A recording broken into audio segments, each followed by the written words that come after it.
Alright, so this is OpenClaw, and I believe you have heard the name of this AI tool many times in the past. So basically with OpenClaw, you can run some AI agents that can work on your behalf. Like perhaps you can use OpenClaw to reply emails, send messages on Discord, Telegram, or WhatsApp. You can also use this AI agent tool for coding, deploying apps, or managing your files on your computer. Overall, there are some useful use cases of OpenClaw, but unfortunately, when it comes to installing the program, it is not exactly straightforward.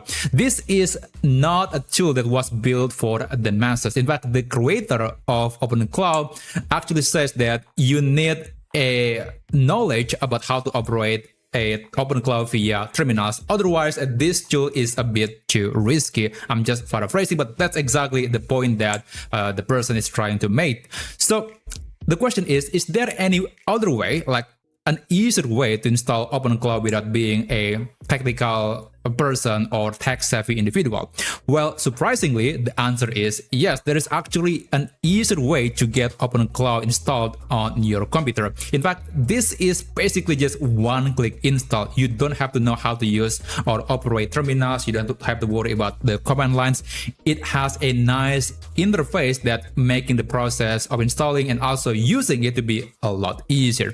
So I was talking about a tool called ClawX. You can open Google and search for ClawX.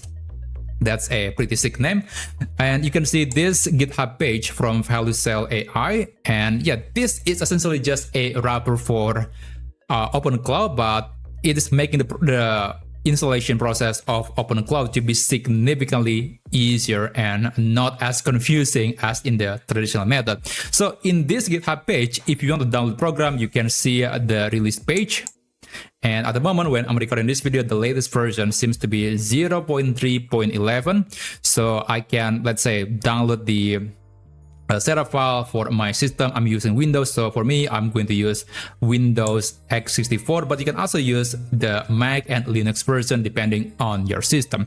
So after that, you can open the setup file normally like any other program. It is just like installing an app on your system. It is very, very straightforward. Okay, so I'm going to click agree and then just next, install, and just wait for a few minutes for the program to be fully installed on your computer. And then later we can open it and we can do some quick setup and testing of this OpenClaw/ClawX on your computer. So I'll be back in a second. Okay, so I'm going to run ClawX on my computer. And this is the onboarding process. I'm going to click next. And okay, just wait for the gateway service to be initialized. Now, if you don't have Node.js, then you can download the program maybe via this download button. Perhaps you can also just navigate to Google and search for Node.js, and then you can download this very important program to your computer. There are many tools that are actually relying on Node.js to be able to run its features. Anyway, here, let me just go back to ClawX. Okay, there you go. I'm going to click next. And yeah, usually you have to wait until the process of some dependencies to be installed to be finished. And then after that, you're going to click get started. And there you go. So the setup has been completed. Now, the UI here is not difficult to understand. I think this is very much similar to your typical AI bots like ChatGPT and Gemini. Now you can see the models right here. You can see the agents. You can see the channels like Telegram, Discord, WeChat, and many others. You can see the skills or essentially the things that AI agents can do. Okay, it's kind of taking a bit longer, but basically you can see plenty of skills that you can enable or disable for the AI agents. And then for the cron task, this is basically just a scheduled action. Like there's going to be a prompt or message or some sort of workflow that will be operated when you are setting a specific time. So this is very, very cool to automate certain tasks. Now, at the moment, there is no AI model that is connected to ClawX. So I'm going to navigate to models and then I'm going to add a provider.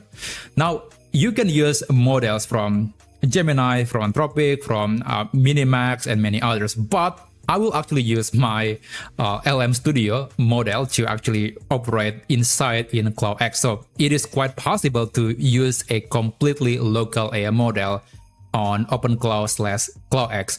Now, in this case, I'll select Ollama, even though it should be called LM Studio, but you know what? It's the same thing. LM Studio. And I'm going to open, I guess, LM Studio on my computer. Yeah, I have 16 gigabytes of video memory, which is decent, but honestly, for an agentic task using OpenClaw, it is actually not a lot. Let me just enable the server, and I guess I'm going to load perhaps Gemma 4, but let me just increase the tokens. Maybe it's around this number. Okay, that's quite a lot. Load the model, and I'm going to copy this URL. So that's the local URL that lets other tools to use the model, which in this case is Gemma 4 via LM Studio. Okay, I'm going to just replace that with the new URL. Okay, and oh, I forgot about the model ID. It is going to be Gemma 4 and add provider. There you go. Now let's play around with the OpenClaw/ClawX. I'm going to just wait until the gateway is starting, so make sure that it's green. If it is not green, that you cannot chat with AI. Usually it might take like 20-30 seconds, and there you go. So I'm going to say something like, hi there. Let's see if I can receive a response from AI. So it should be running at the moment. Okay, so I got the response back, even though I have to try it several times, but anyway, at least it worked. And by the way, I actually found that when I'm adding the version 1 in the URL of the model provider, which in this case LM Studio, like this, I just added this extra v1, suddenly it worked. But as far as I know, last time I tried it, I don't have to use v1 at all, and it works, so I'm not quite sure why. But anyway, that wasn't a big problem. So as you can see, I was able to chat with the AI agent, and of course the model was running in LM Studio. Now let's try something. So there is this article from OpenAI that was released maybe yesterday, and I want to know the summary of it. So I'm going to copy the URL, and I'm going to ask AI to summarize this article. So summarize this article. Now make sure that the skill that enables AI to do that is enabled or available. So if you go to the skills menu, you'll see that there are plenty of cool things that you can do. Now in this case, I just want to summarize. Let me see. Summarize the, okay, there is an option to summarize a page, I believe. So yeah, that's something that I can use. And again, just make sure that it is enabled. Okay, let me just send the message again. Now just wait. Now to be fair, it is very slow because I'm running on a tiny model on a not a very high-end computer, so that's why it might take quite a while. And by the way, you can also enable a web search capability, so you can ask AI agent to do some research on the internet, or perhaps get some summary or news or anything, and it can give you or retrieve the information back and summarize them into the answer, or perhaps you can even turn that into a document if you want to. And there you go. So I got the answer from AI. It's really cool. And of course, again, there are many cool things that you can do, but here I'm just showing you a small limited example because of the model that I use is actually very small, not very smart. So yeah, but at least we know that it does work. Now, if you have a Telegram account, WhatsApp, Discord, or anything, you can navigate the channels and then you can connect your account via some tokens or API. Now, I'm not going to do that because I don't have any accounts that I want to connect. And also in the cron task or scheduled task, you can actually create a sort of automated message to perhaps your Discord or your Telegram group, and it can, send the message or do something automatically on your behalf. But that's of course assuming that your computer is turned on, because given that it is running on your system, your computer must run 24/7 if you want to have a truly online 24/7 AI tool that will always be ready when you need anything. But yeah, at least this is a simple way to get OpenClaw up and running on your computer. It is definitely a lot simpler than using the traditional way of installing OpenClaw.